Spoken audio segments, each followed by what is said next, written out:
Yes. Kan sesuai dengan janji lo, kita bikin ayam bekakak. Gitu. Idi. Nih, kayaknya ayam gua ini dulu ya. Gua potong dulu ya. Dibekakakin. Bekakakin berarti kan Kembangin boleh. dikembangin kan? Iya. Nah itu lo motong dari punggung apa dari dada?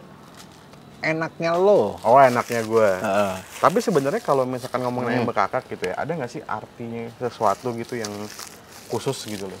Oh, oke. Jadi kalau lo nanya bekakak, bekakak tuh kan kalau orang Sunda bilangnya bakakak. Bekakak. E-nya diganti E-nya diganti A. Ya kan? Pala include ya? Palanya selera. Oh, selera. Itulah keunikannya makanan Indonesia. Oke, nggak siap. ada. Nah, jadi kalau bekakak tuh daging yang dikorbankan. Identiknya pasti selalu dengan ayam. Kalau dari zaman dulu juga pasti sesaji atau apa itu ya pasti simbolnya pasti ayam lah yang disimbolkan gitu. Cuma ada legenda juga yang bilang ayam untuk bekakak ini tadinya bukannya pengganti orang, tadinya yang ditumbalkan itu orang. Harusnya orang. Gitu. Ada legenda yang bilang seperti itu di Jawa Tengah. Sehingga digantilah dengan ayam. Oke. Gitu. Kenapa ayam? Mulai dari zaman dulu pasti ayam tuh.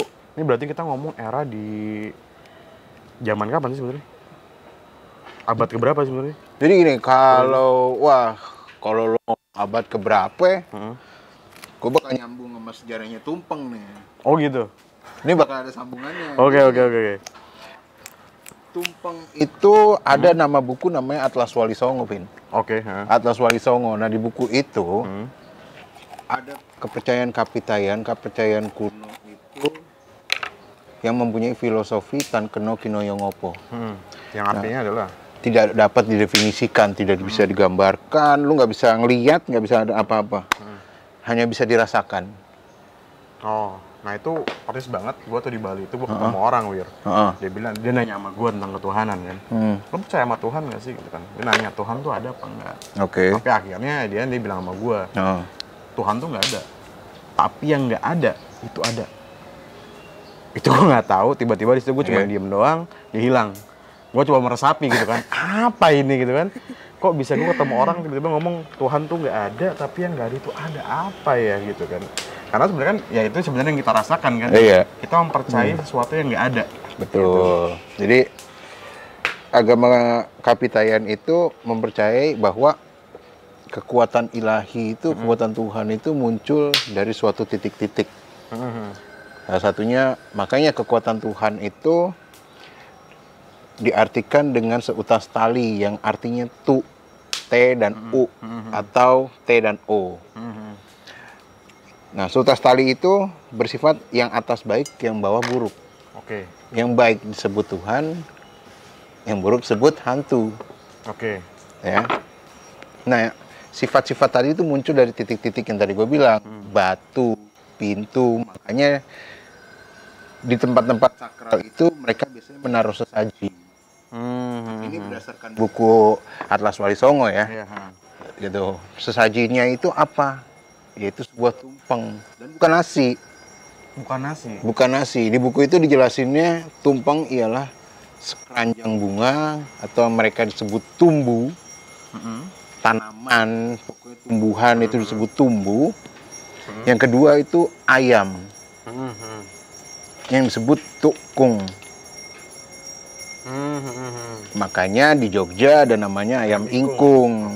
Gitu. Nah, tukung ini masih ada yang bilang bahwa tukung ini mati atau berupa masakan, berupa ini. Ada yang bilang bahwa tukung ini hidup.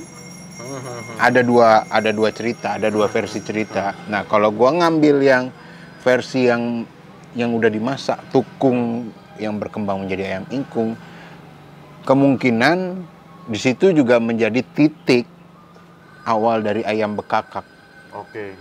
Karena proses ngungkep itu mungkin terjadi sesudah itu. Tapi kalau ayam bakar itu berkaitan dengan evolusi manusia masak ya, gitu loh, dimana dia menemukan api kayak gitu kan. Sekarang bumbunya nih ya. Gue akan bercerita. Tadi mau di-clearing kan nih ayam tukungnya nih. Oh iya dong, harus dong. Clearin dulu, Pak. Jadi bekakak ayam nih budaya Jawa yang di-influence, budaya Jawa yang masuk ke dalam budaya Sunda. Yang namanya budaya pasti dari satu sisi itu kadang meniru budaya lainnya. Dalam catatan Titi Nastiti itu bumbu perdagangan niaga Nusantara itu bumbu yang telah dipasarkan sebelum abad ke-10 itu ada lengkuas, salam, dan sereh. Kalau salah jahe juga masuk ya? Jahe juga masuk gitu. Jahe juga masuk. Nah, bumbu ini seperti gula merah, bawang merah itu dibawa. Ada catatan yang bilang ini dibawa oleh saudagar India. Ya. Sedangkan di sini ada kemiri, ada ketumbar dibawa oleh Arab. Yes. Nah, bawang putih dibawa oleh Cina. Oh iya jahe. Lagi jahe. Jahe juga. Jahe. Termasuk lada kalau nggak salah ya?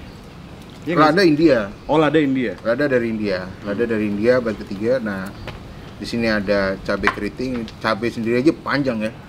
Ada 3 titik ya. Ada cabai keriting ini dari India, walaupun sama-sama kiblatnya Eropa dan Eropa kiblatnya ke Amerika. Cabai ada cabai keriting dari India, terus cabai gendot, cabai hijau, cabai merah itu masuknya melalui Sunda dari Portugal. Terus cabai Sulawesi itu apa? Ada katok konto, itu masuknya dari Spanyol. Sebenarnya zaman dulu pedesnya dari mana? Ini kita buang. Kalau ini kita buang, unsur pedasnya itu jahe sama merica. Jahe gajah atau jahe merah? Nah, itu belum apa aja deh kayaknya. Gua masih belum menelusuri gitu ya. Unsur pedasnya jahe sama merica. Kalau kita tarik lebih jauh lagi gitu. Cuman itu tadi berkembangnya evolusi makanan manusia, datang cabai sebagai unsur pedas, berat. Udah. Nih, cabai. Oke. Gitu. Itu pada abad 14. 15 16 ya cabai itu ya. Nah, soalnya kan gue pernah baca dikit aja gue baca. Kalau nggak salah di Dharma Caruban itu abad 10 ya. Itu juga dibahas tentang cabai. Nah, cabai itu kan sebenarnya bukan cabai ini ya, cabai puyang ya. Cabai Jawa ya, cabai jamu, bukan cabai yang seperti ini. Oh, cabai jamu. Betul. Cuman ketika orang Bali merantau ke Jakarta, merantau ke Sumatera, dia mau buat bahasa genep nggak ada cabai puyeng, ya udah, gua punya cabai rawit. Nah, jadi bumbu ini berkembang gitu loh. Contoh, sekarang kalau ditanya ya mau masukin yang mana? Sebenarnya nggak ada aturan. Nggak ada aturan, oke. Nggak ada aturan lo mau masukin yang mana, nggak ada aturan gitu loh. Mau masukin, contoh kita masukin apa ini jahe. Ya, jahe dulu apa ini nggak ada aturan mau masukin yang mana dulu kayak mau masukin lengkuas. Soalnya sebenarnya kayak gini, sebenarnya ada nggak sih ya kalau kan dulu nggak ada aturan, tapi sebenarnya kan kayak kita ngeliat nih kayak orang tua dulu lah, selalu bilang bawang merah tuh harus jumlahnya genep, apa bawang putih harus jumlahnya ganjil gitu kan. Sebenarnya tuh gimana menurut lo? Gini, sebenarnya ada namanya orang Jawa tuh utak-atik gatuk. Yaitu mencocok-cocokkan sesuatu untuk menasehati. Jadi contoh, kenapa sih pitu angka 7 tuh sayur lodeh aja dikeramatkan dengan pitu? Sebenarnya pitu itu kan pitulungan, pertolongan gitu. Sebenarnya nggak ada sangkut pautnya sama sayur lodeh gitu loh. Cuman setiap makanan itu sesuatu yang sering dilakukan, ya, sering dilakukan. Jadi lo cara menasihatinya ya melalui makanan. Mengingatkannya itu pasti melalui makanan, medianya itu. Nah, berarti kalau kita lihat orang Nusantara sebenarnya tuh sudah menjadikan menghormati makanan sebenarnya kan. Betul. Tapi kan kalau kita lihat sekarang orang jadi kebutuhan makan itu untuk kerja gitu kayaknya. Nah, sekarang gue tanya sama lo, kalau lo makan untuk hidup atau hidup untuk makan? Kalau gue sih prefer hidup untuk makan sih, karena gue enjoy dengan makanan yang gue makan gitu loh. Menurut gue yang menghargai suatu makanan, terus gue senang aja gitu. Karena buat gue kayak, ya ketika gue tahu makanan itu dari mana sumbernya, kayak contoh lah kita ngomong getuk gitu kan, wah getuk dibuat dari singkong tuh ditanam petani bagaimana gitu kan, segala macam. Jadi menurut gue lebih menghargai apa yang gue masukin dalam tubuh gue, karena yang gue tahu adalah segala sesuatu yang gue masukin dalam tubuh gue itu akan bermanfaat buat gue gitu. Nah, kalau gue nggak tahu asal usulnya. Dari filosofi lo tadi itu sebenarnya ada utak-atik gatuknya. Kenapa orang selalu berpersepsi kalau masakan Jawa itu manis? Kalau masakan Jawa pasti manis. Kenapa masakan Jawa harus manis? Yang pertama, kalau dari segi geografis, kelapa itu, gula itu, bumbuin paling cepet itu pakai air kelapa. Oke. Lu paling cepet, garam lama prosesnya. Iya. Tapi kalau gimana caranya kita dapat unsur manis, unsur gurih? Air kelapa aja. Seiring berkembangnya zaman, teknologi, baru kita menemukan garam. Kalau kita mau rasa manis kan tinggal belah kelapa. Nah, yang kedua, orang Jawa, apa yang dikonsumsi itulah yang akan didapati. Lo mengkonsumsi ayam, nutrisinya apa? Lo mengkonsumsi sesuatu yang manis, harapannya hidup lo akan manis, berkah. Itulah kenapa sebenarnya orang Jawa masakannya. Iya. Tapi kalau nggak salah, Wir, ada yang sempat ngomong juga sebenarnya masalah pengaruh masakan Jawa kenapa manis gitu kan. Karena ini yang pernah gue dengar ya, ada yang bilang bahwa dikarenakan pada saat zaman era kolonial gitu kan, di Jawa ini banyak banget yang namanya tuh pabrik-pabrik gula.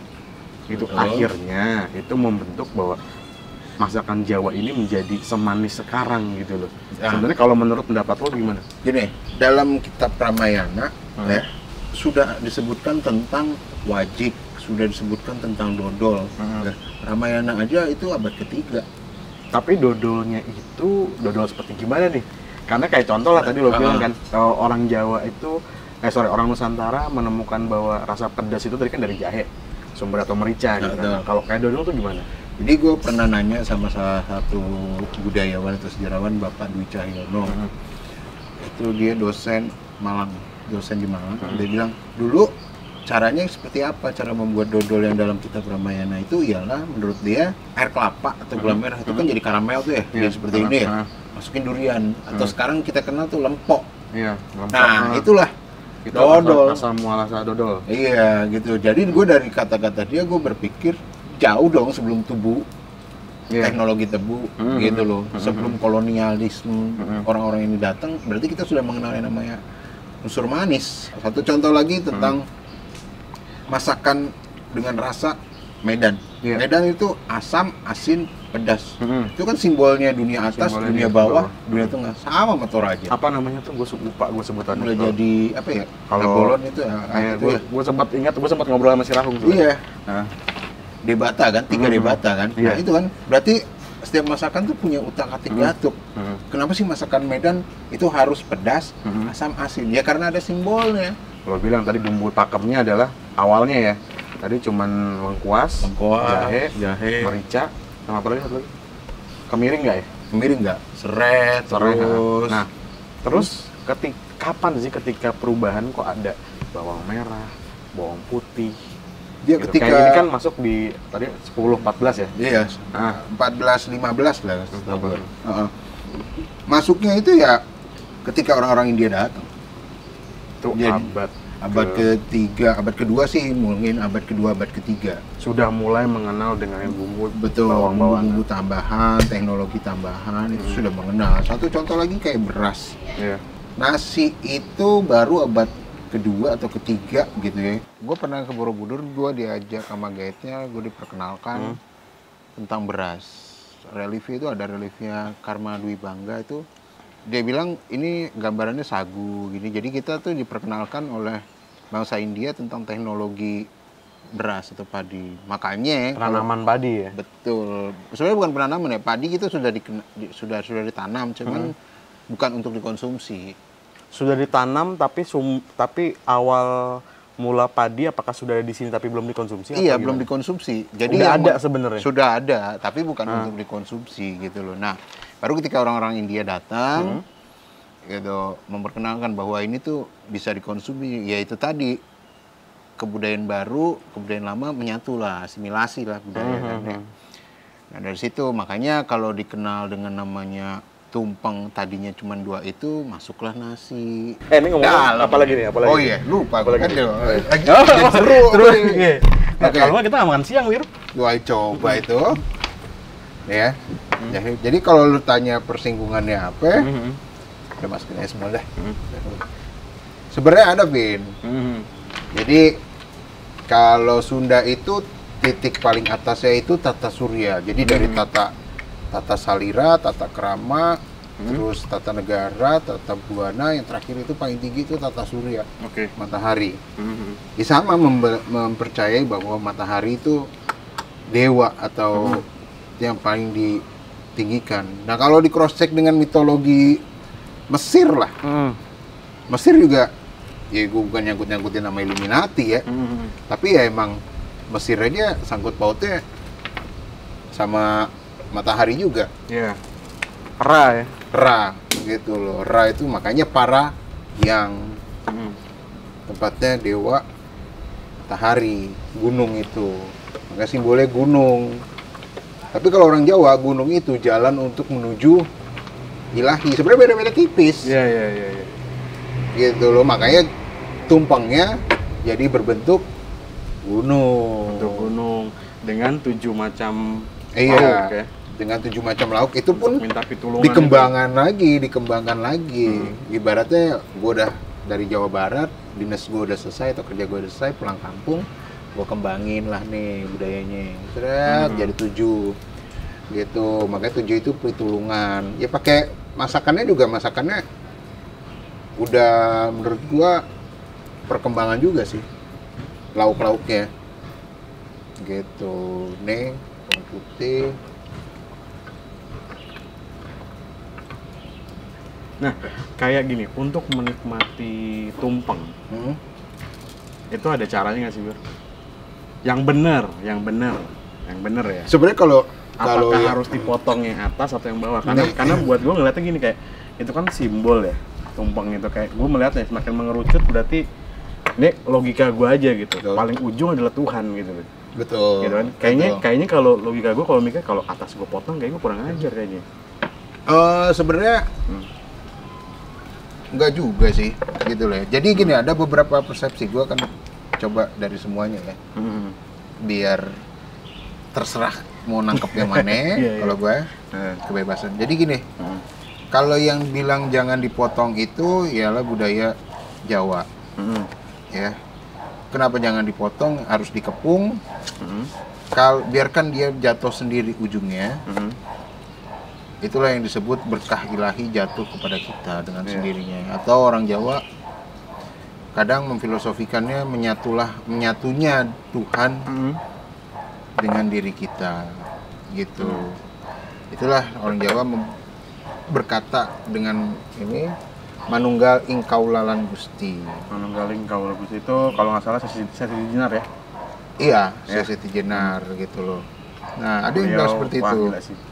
Ada yang bilang itu menyatu, makanya dikepung, gitu loh. Sebenarnya dari situ ada lagi berkembang tentang budaya Ristafel yang memotong kue. Jadi ditirulah proses potong tumpeng. Orang Jawa biasa kalau upacara potong tumpeng, orang bule potong kue, ditirulah potong kue gitu. Tapi ada beberapa tradisi yang akhirnya dari potong tumpeng pun menjadi budaya mereka gitu loh, yang nggak bisa kita sebenarnya lo salah nggak? Pakai air, pakai minyak? Pakai minyak kalau gue lebih suka gitu.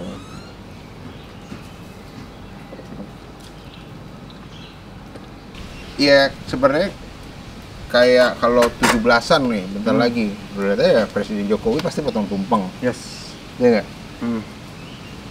Dia potong tumpeng kalau menurut gue karena satu titiknya kemerdekaan atau Nusantara, bawahnya itu rakyat Indonesia kalau menurut gue. Ya 7 lauk itu ya kita masih dalam keadaan Indonesia dari dulu begini-gini aja. Ya mengharapkan pertolongan ya dari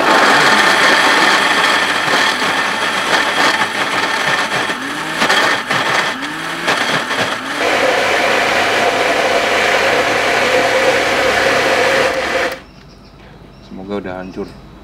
Biarin aja, diemin. Kayak gini, budaya gini. Lu tau ada budaya juga nih dari sebuah ini. Oke. Pasti lu pernah ditanyain kalau nyambel enakan diulek apa di blender. Iya, itu sering banget. Sekarang pasti lu jawabannya enakan diulek. Beda teksturnya, beda ini ya. Kalau zaman Flintstone atau zaman dulu batu udah ada blender, beda lagi omongan lu sekarang. Ini kuping gue. Ya. Kalau zaman dulu udah ada yang namanya blender, teknologi blender. Orang akan berkata yang namanya sambal pasti enak di blender. Daripada di bibul. Iya, nggak ada yang nggak bilang gitu loh. Udah. Ini gue geprek ya? Jangan. Oh jangan, nggak digeprek. Karena lu mau Apa? gini, gue ngasih tahu gambaran tentang masak. Ini dia akan mati ya tadi kan. Kalau kita ngungkep buat soto, buat ngungkep itu kan ininya sampai ini banget ya. Yeah. Tujuannya digeprek itu kan sebenarnya biar aromanya keluar. Tapi kan kalau lo cek serehnya aja udah mati, udah ini, udah pasti aromanya keluar. Beda sama numis. Kalau lo mau numis apa ya, numis kacang hijau yang cuma sebentar. Nah, bumbu lo geprek gak apa-apa dah. Tapi kalau lo ngungkep, ngebuat rendang yang sampai dia biar kata ini santannya aja udah begini. Ya lo kalau menurut gua pribadi, lo kayak kerja 2 kali. Oke. Karena lo diemin gini aja Tetap keluar. tetap keluar. Karena proses yang lama. Karena prosesnya lama. Sama kayak kita mau ngungkep nih. Ngungkep pindah ke situ, Pak. Yoi. Nah, jadi satu lagi sih sebenarnya ada mitos yang gue sendiri sih kurang percaya ya kalau yang namanya numis itu nunggu panas. Deh. Nah, kalau menurut gue numis itu kalau zaman dulu ya apalagi cara masak kayak gini ya pakai tungku ya, api gede. Gimana cara kita ngecilin api kayak gini? Gak bisa. Nggak bisa. Pasti kayak contoh gini tuang minyak atau apa bumbu udah kena minyak, menurut gua nggak usah nunggu panas kalau gua sih. Nah kebetulan karena kita pakai api jadi panasnya cepet ya. Kalau gua pakai belajarnya bukan belajar sih, karena gua mengkaji semua, gua kaji semua ya kayak gini. Kalau udah ngalusin pakai minyak, kalau bisa pas numisnya Nggak usah atau kurangin. Ya, udah sereh. Contoh, ya kalau gede kayak gini, mendingan potong aja, bagi 2, ngambil ininya, ya.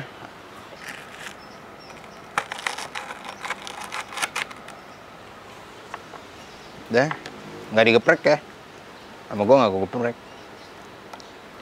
langsung aja. Tau lu bakal buat ngungkep, total si serengnya mati. Terus apa namanya, salam 3 atau 4 biji.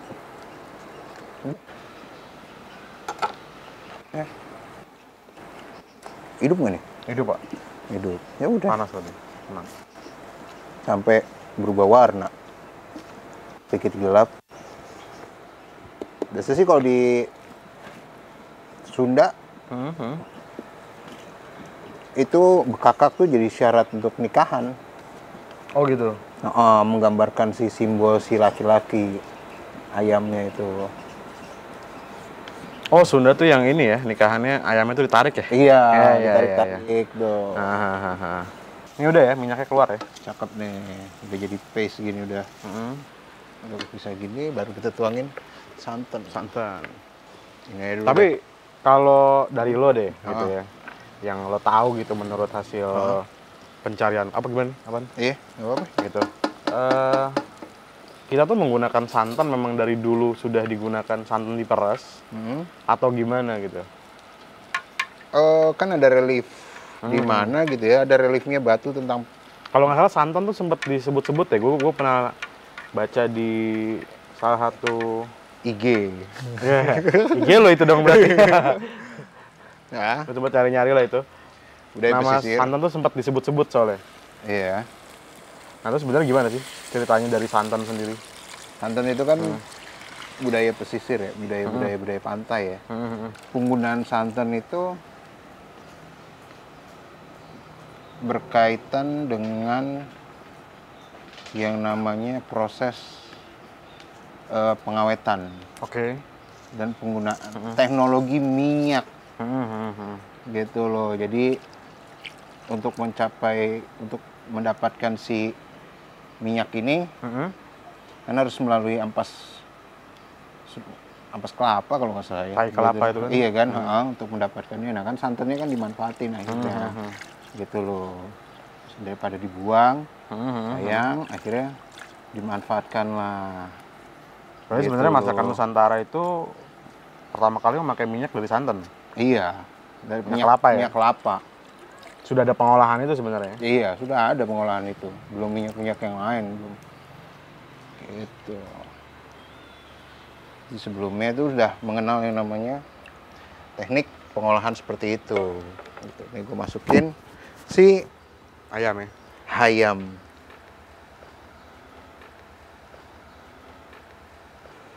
Nah, gue ini belum tahu nih kenapa disebut ayam kampung. Lo tahu? Ya sebenarnya Ada sih karena tidak disuntik sih. Kalau katanya gitu kan, di ternakannya juga memang alami aja gitu. Makannya juga ya udah, gimana sih kayak nggak dikasih pakan khusus. Itu sih yang gue tahu. Tapi kenapa ya lebih enak ya? Itu kejadian dengan babi Papua, Pak. Wih, kenapa itu? Nggak kayak babi di Bali. Kalau Bali kan memang mereka kan sudah peternakan gitu kan. Kalau Papua kan dilepas bebas gitu loh. Dia memilih memang makanannya gitu loh. Tapi seharusnya sebenarnya kalau misalkan kita ngambil si ayam bekakak, harusnya biasanya dia menggunakan ayam jantan nih. Iya, itu tadi gue bilang ayam jago itu ya. Karena ayam jago kan simbolnya banyak ya. Simbolnya salah satunya yaitu sifat keangkuhannya. Oke, kalau dalam bahasa Jawa itu harus dikorbankan sifat-sifatnya. Jadi ayam itu mirip seperti kelapa. Kalau kelapa itu kan buah yang sakral ya. Kenapa disebut kelapa atau kalpa? Itu karena semua bagiannya kelapa itu bisa dimanfaatkan. Coba. Ya, makanya semua bagiannya kelapa itu kalpa itu bisa artinya bermanfaat. Gitu loh. Seluruh bagiannya. Gitu loh. Makanya begitu juga ayam. Ayam tuh telur simbol kelahiran. Upacara apa aja yang mengandung kelahiran pasti ada telurnya gitu loh. Nah itu tadi gitu loh, ayam jantan angkuhnya, congkaknya itu melalui seperti itulah. Nah, gula merah.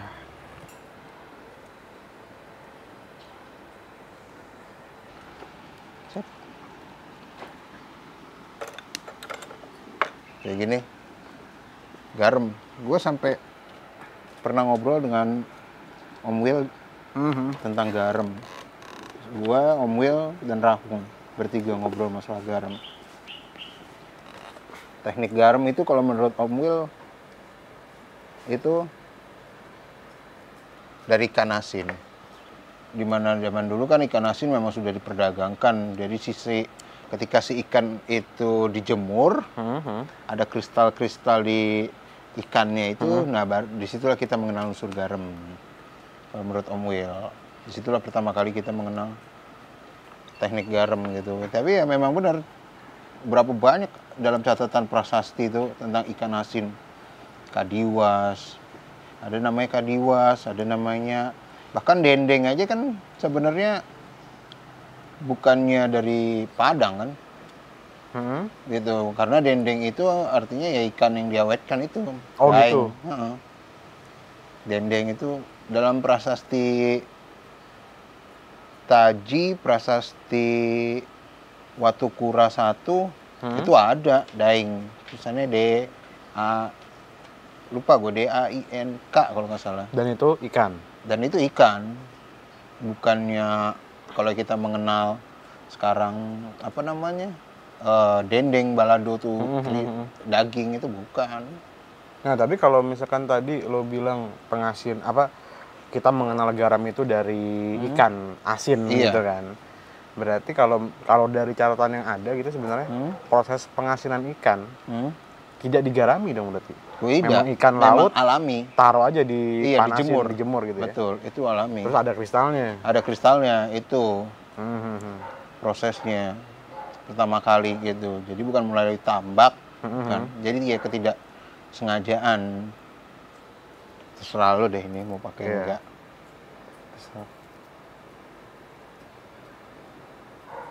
Nah, ini dalam ini deh, Wir. Dalam lo mau masak lah. Pandangan lo gimana sih mengenai adanya kaldu blok, kaldu bubuk gitu kan? Ataupun mungkin MSG. Pandangan lo gimana? Kalau menurut lo pribadi ya ini ya? Gue pribadi? Fine-fine aja. Oke. Karena kan kadang-kadang nih kan, kalau apa ya, banyak lah orang istilahnya kayak no MSG. Wah, no MSG, pro apa gitu segala macam. Tapi masih pakai oyster sauce. Menurut gue oyster sauce ada MSG-nya. Gitu. Nah, menurut gue gini.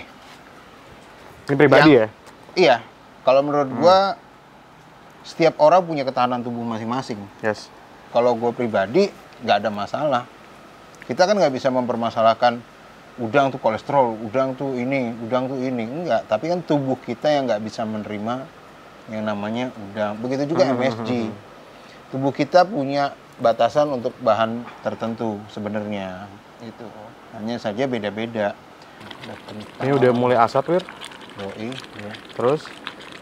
Kita bakar. Bisa dibakar, bisa ada dua sih. Bisa lo bakar diem dulu sampai ini, sampai dingin baru kita bakar. Bisa juga langsung. Oke. Dipencet. Mana? Belakang. Yang satu. Oh, ini. Sorry. Maklum. Kita orang kampung. Cakep nih. Oke. Mana? Papan. Taruh sini ya. Yoi, taruh kan. Cakep. Siap.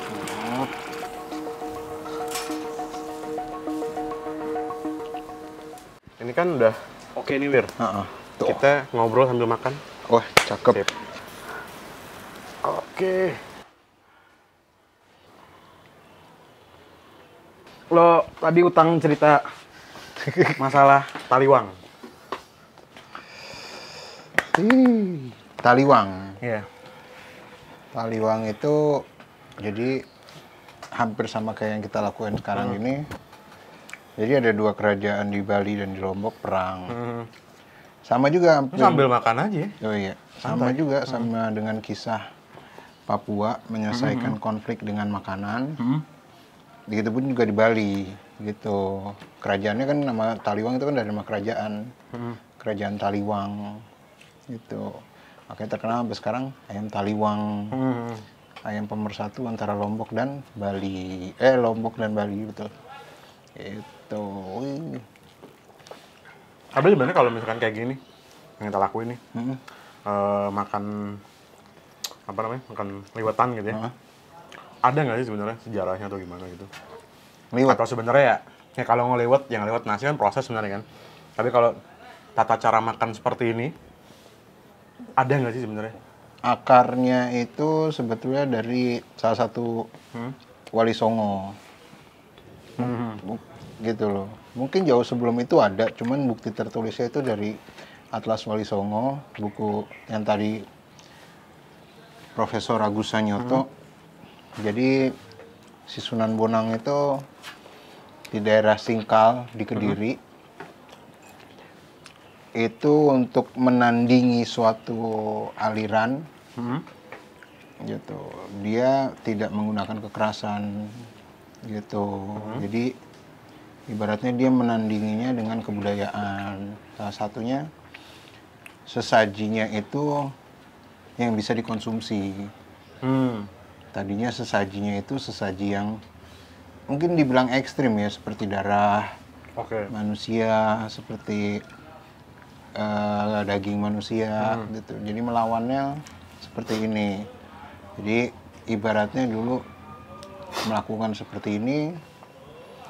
Jadi makanya ada tradisi dari ngeliwetan, keselamatan. Itu tujuannya sebenarnya dari yang buruk ke yang baik. Gitu. Kalau makan seperti ini kan memang banyak filosofinya. Itu sederajat. Lu sama gue nggak ada anak bos, nggak ada anak siapa-siapa. Itu filosofinya sebenarnya seperti itu. Dalam Gitu. satu ini ya. Betul. Satu makanan yang sama gitu kan, makanannya Benar. beda. Yang kalau menurut Sunan Bonang itu yang menilai manusia itu ya Tuhan. Nah, gimana dengan kayak misalkan budaya makan basamunya orang Minang atau apa? Kalau di Palembang tuh kan ada tuh namanya. Gua agak lupa sih namanya tuh kalau Palembang tuh. Juga gimana dengan hal kayak gitu loh. Makan seperti itu kan, tradisi makan seperti itu kan nggak ada anak yang namanya raja, nggak ada. Ini nggak ada, semua kan satu. Kalau lo nonton film-film kerajaan yang makannya di mangkok kayak gitu. Betul.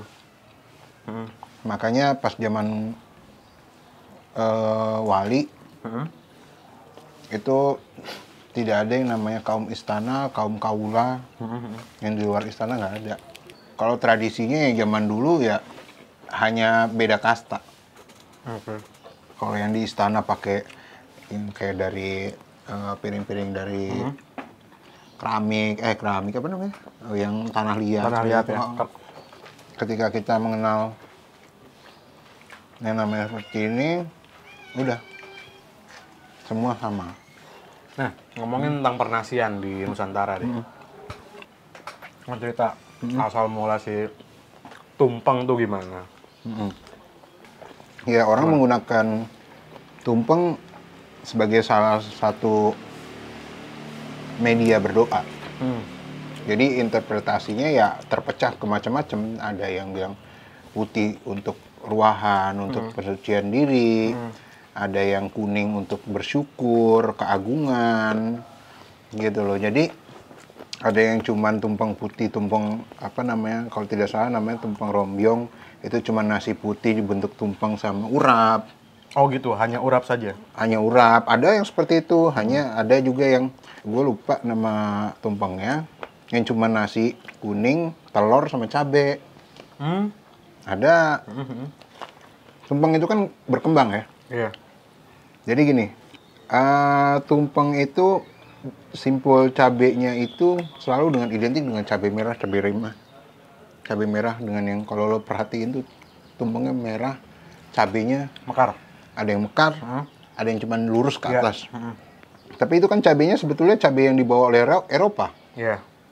Nah, artinya dari cabai puyang berkembang cabai merah. Betul.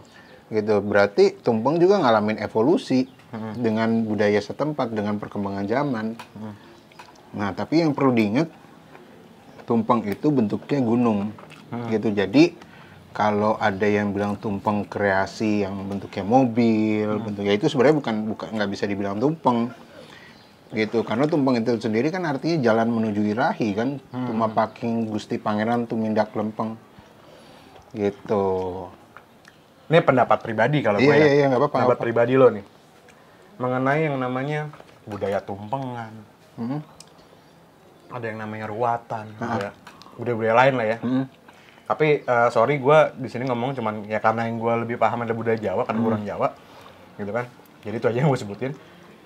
Menurut lo, kalau dilihat dari sisi agama, pandangan pribadi ya. Menurut lo gimana? Karena kan sekarang kalau kita lihat umum sekali orang akan ngomong bahwa itu mah bid'ah, itu nggak ada dalam agama segala macam bla bla bla gitu. Sedangkan kita sendiri katakan diperkenalkan dengan yang namanya keislaman gitu kan, dengan cara-cara yang katakan pada saat Wali Songo itu masuk dengan budaya, pendekatan kebudayaan kan, akhirnya orang tuh bisa seperti ini toh Islam.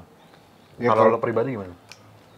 Ya kalau gue, kalau dulu kan tujuannya ya emang benar-benar untuk pendekatan agama ya, pendekatan budaya ya. Sebenarnya gini loh, tujuannya itu yang harus kita lihat tujuannya. Jangan tindakannya. Tujuannya orang larung saji pakai tumpeng itu apa sih? Untuk menghormati leluhur. Ya udah, maksud gua mau orang bilang musyrik tapi mereka tetap bangga dengan budaya mereka loh. Itu yang harusnya disalutin. Mereka bangga dengan salutin. Masalah itu bid'ah atau enggak, mereka tidak memikirkan itu. Gua malah takjub dengan orang yang tetap kekeh fight dengan kebudayaannya mereka. Kalau gue pribadi, dari keluarga gue, sekarang contoh tradisi selamatan untuk masuk rumah.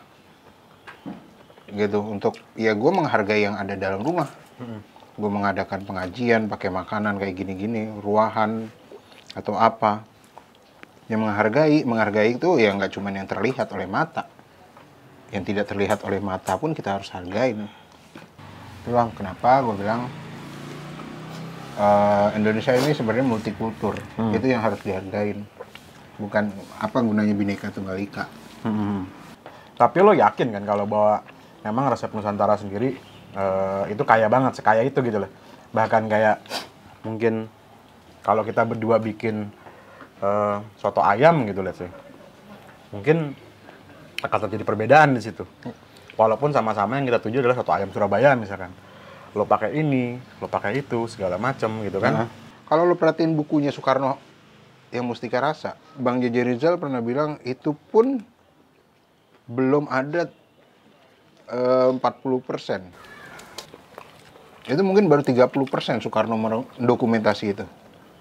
Setebal itu, dia bilang baru 30%. Kebayang kalau 100% tebalnya kayak apa? Gua nggak ngerti deh. Gimana pendapat lo tentang buku Mustika Rasa? Sebenarnya dibuat secara dadakan, terburu-buru. Tapi dari dulu Soekarno sudah menjaganya bahwa makanan itu cagar budaya. Soekarno aja udah concern, walaupun kesibukannya kayak gitu.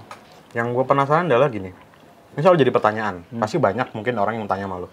Kayak sebenarnya gini, ketika lo meriset satu menu kuno gitu, let's say, pendekatan seperti apa sih yang lo lakuin? Gimana caranya lo misalkan menemukan, misalkan bacem gitu. Pendekatan seperti apa yang lo lakuin dari lo lihat dari seratnya, terus lo kembangin seperti apa tuh, sampai akhirnya kok lo bisa yakin bahwa oh ini nih, ini yang sebenarnya bacem yang menurut cerita yang ada gitu, catatan yang ada kurang lebih seperti ini. Pendekatannya gimana? Jadi contoh kayak gini. Kenapa Jogja? Apa deh? Menu apa deh? Menu apa yang? Satu contoh gudeg. Jogja kota gudeg. Gue bilang nggak cuma Jogja. Jadi ya, kenapa Jogja sih disebut kota gudeg? Setelah itu gue riset, cari tahu sejarahnya Jogja. Kenapa sih Jogja pecah sama Mataram, sama Solo, sama Salatiga? Gue ke Solo, gue ke Salatiga. Ya, gue nyari ke museumnya biasa ada sejarah-sejarahnya. Oh, gitu. Ternyata seperti itu. Udah seperti itu, gue akan cek bumbunya apa aja. Ketika kerajaan Mataram kuno itu menemukan, prajurit Mataram menemukan gudeg, bumbu itu udah ada belum? Gitu. Oh, ternyata bumbu itu udah masuk. Ya, kalau bumbu itu belum masuk, berarti apa?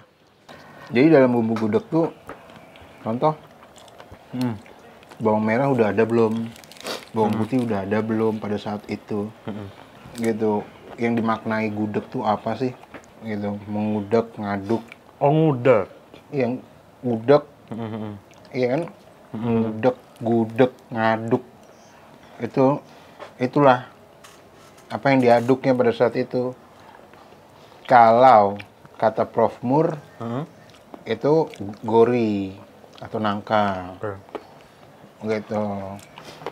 Terus kalau kata Profesor Timbul, kuncennya Prambanan, itu manggar. Oh, manggar.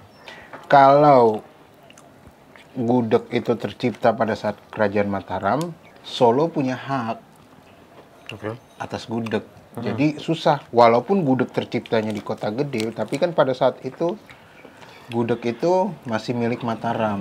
Jadi Solo punya hak, Salatiga punya hak. Jadi gitu gue melakukan risetnya, ketemu yang budayawan, ketemu ini, gitu apa kaitannya. Di cross check gitu ya? Di cross check, nggak langsung mengiyakan, enggak.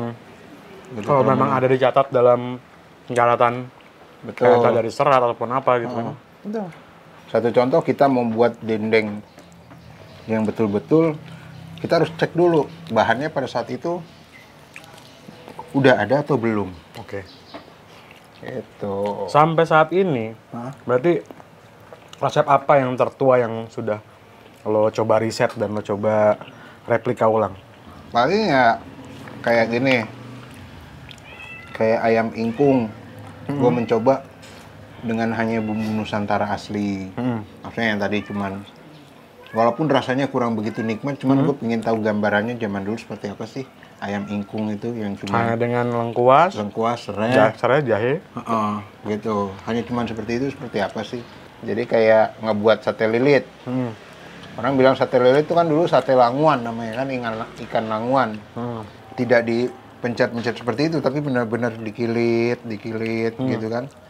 Nah, memang lebih rumit. Oh, ternyata seperti ini tuh ribetnya. Makanya orang sekarang begini. Ini kan bukan dililit kalau diginin. Iya. Ada satu hal yang lucu sebenarnya ketika lo tadi cerita tentang gudeg. Gua pun baru tahu bahwa ternyata gudeg itu adalah mengudek, mengaduk gitu kan. Kesimpulannya gudeg adalah satu proses sebenarnya. Betul. Nah, dan kalau menurut lo ternyata orang Solo itu punya hak, orang Salatiga juga punya hak, punya itu, berarti memang yang gue makan pada saat gue kecil, memang beneran gudeg gitu. Karena bokap gue dari Wonogiri.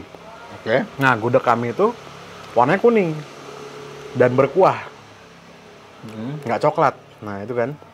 Jadi ketika orang bilang gudeg yang bener ya gini, hitam, manis, legi gitu kan. Tapi kalau gue selalu ngebantah gitu kayak, Kak, gudeg kampung gue tuh warnanya kuning gitu loh. Rasanya tuh gurih, cenderung kayak opor. Itu kan dari pandangan siapa yang membawa. Ya, Makanya makanya tadi gue bilang orang Indonesia itu susah, Vin. Kalau menerima binekanya sesuatu. Itu tadi ketika ada beragam macam-macam masakan langsung menjudge. Belum tentu suatu nama dari satu makanan itu mengartikan bahwa itu adalah makanan itu. Itu bisa jadi proses. Kayak gudeg, mengudek gitu kan. Terus kayak rendang marandang. Kayak gitu kan, hal seperti itu. Jadi sebenarnya menurut gue kayak, ya itulah ya. Kadang-kadang orang-orang tuh banyak salah kaprah ya sebenarnya. Udah ngejudge duluan, kagak, rendang tuh ini daging gitu kan, daging gini. Yang sering nih ya, yang sering banget lawar. Orang kalau bicara lawar pasti ngomongnya makanan yang non halal. Iya. Babi pakai darah gitu kan. Padahal kan tergantung bahannya. Iya. Mau lawar kambing, cumi, nggak mesti pakai darah. Betul. Ya orang kadang susah menjudge-nya ya yang dari negatifnya. Makanan juga gitu. Gitu. Tapi gila sih, ngobrol sama lo seru banget, Jur. Sebenarnya jadi banyak tahu sebenarnya gitu kan. Kurang tentang. Ya, gue tahu sih masih kurang. Mesti bikin lagi yang lain. Oh. Next episode kita bedah. Iya. Kita mesti bedah lagi sih. Cuman yang gue penasaran nih, lo kegiatan lo adalah tadi kan. Ya, seperti yang gue tahu ya. Lo ini lagi suka banget ngebedah resep kuno dan lain-lain, mencari sejarahnya gitu. Sebenarnya aslinya tuh sekarang tuh lagi ngapain sih, Wir? Gue sekarang lagi mengembangkan, membantu lingkungan gue. Nama warung. Warung ini warung Karang Taruna. Ya tadinya kurang begitu berjalan. Terus mengkonsepkan ini 4 orang supaya menjadi benar-benar bisnis kayak bisnis UKM lah. Jadi kita menampung wadah hanya dari warga lingkungan, oleh warga lingkungan untuk umum. Ibaratnya memajukan lingkungan sendiri lah. Gitu. Sekarang lagi disibukin dengan itu. Gitu ya, sama ini seminar-seminar, webinar. Oke. Gitu. Oh, banyak ini seminar webinar. Alhamdulillah. Kurang lebih tentang kuliner lah ya. Iya. Emang gila sih. Jadi awal gue denger Wira tuh, gue udah tahu Wira dari lama sebenarnya. Terus tiba-tiba gue diingetin Wir. Sama si Ray Johnson. Gue diingetin sama Ray Johnson. Iya tuh, ada temen gue lagi gila banget ngurusin gini. Siapa namanya? Wira. Wira mah gue tahu gitu. Gue udah pada denger namanya gitu. Si Wira. Nah, ketika satu hari gue ada kesempatan tuh, kita ketemu di Perpusnas ya. Dari situlah gue ngeliatnya anak, udah gue samperin aja. Ngalin diri segala macem, ngobrol gitu kan. Akhirnya sampai gue ajak Kang ke sini. Cuman, thank you banget Wir. Banyak banget informasi yang bisa kami dapat ya. Sama, ya ini juga bisa dibagi ke seluruh penikmat jamaah Masak TV ya. Ya istilahnya gitu.